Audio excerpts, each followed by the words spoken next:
Welcome to our YouTube channel Khoji Dasta. जैसा हम सब जानते हैं, वर्ल्ड वॉर 2 में भारतीय सैनिकों ने अहम भूमिका निभाई थी। उनमें से आज हम बात करेंगे एक भुला दी गई रेजिमेंट चमार रेजिमेंट के बारे में। उस दौरान चमार जाति के लोग सेना में शामिल थे। इनका इतिहास बहुत ही गौरवशाली रहा। चमार रेजिमेंट ने बहुत सी निर्णायक लड़ाइयाँ लड़ी जो बहुत ही प्रभावशाली रहीं, लेकिन सबसे ज़्यादा यादगार असम और बर्मा के जंगल की लड़ाइयाँ रहीं। इस बात के साक्षी चमार रेजिमेंट के जीवित सैनिक हवलदार चुन्नीलाल जी, दफेराम जोगीराम जी व दफेराम धर्म सिंह जी ने अपने इंटरव्यू में दी थी।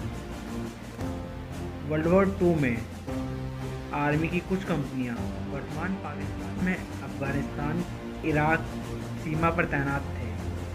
ये बहादुर सैनिक संसार के कोने कोने में तैनात होकर अपने इतिहास को गौरवशाली बनाते रहे। इन्होंने अपने इतिहास की सभी अहम लड़ाइयाँ लड़ी और उसमें विजय हासिल की, जिनमें से प्रमुख लड़ाइयाँ असम और बर्मा के जंगलों में कोहिमा, इम्फाल, तोक्यान, मांडला, कामू और रंगून थी।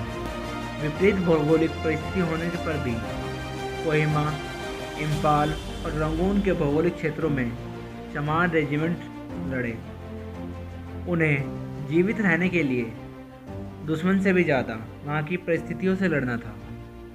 जहाँ इन जंगलों में परिस्थिति एक समान थी, यहाँ सारा क्षेत्र पहाड़ी, घने जंगल और नदी नालों की वजह से यहाँ खूंखार जानवर और विषैले कीटों की भरमार थी। यहाँ की धरती कटीली झाड़ियों से भरी हुई थी, जिसमें प्राकृतिक नमी बनी हुई थी। ये जंगल वर्षावन के नाम से भी जाने जाते हैं। यहाँ साल के 8 महीने वर्षा का मौसम बना रहता है।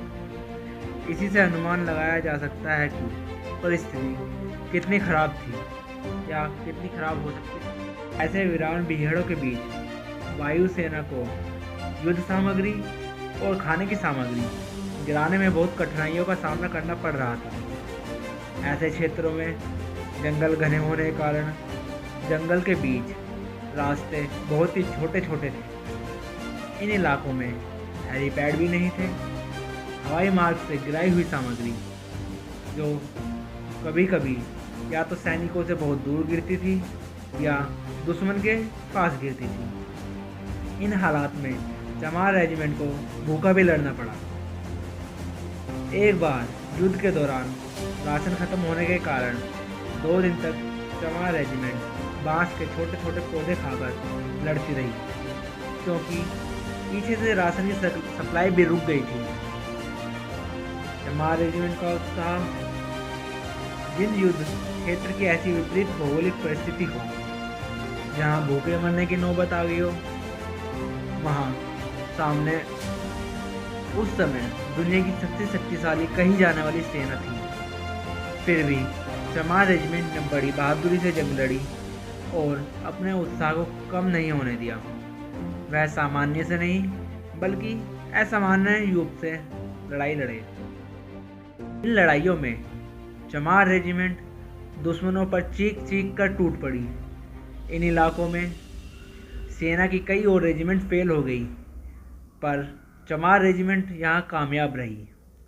इसी उत्साह के बल पर उन्होंने असम और बर्मा के जंगलों में एक के बाद एक लड़ाइयाँ लड़ी। चमार रेजिमेंट के सामने शत्रु की विशाल सेना थी। असम और बर्मा के जंगलों में चमार रेजिमेंट का सीधा सामना जापानी सेना से हुआ। उस समय जापानी सेना दुनिया की सबसे बहादुर सेना में से थी।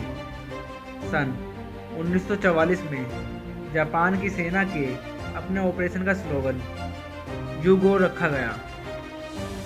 उनकी 3 जापानी डिवीजनें 15वीं डिवीज़न, 31वीं डिवीज़न, 33वीं डिवीज़न थी, जो कि असम और बर्मा के जंगलों में तैनात की गई।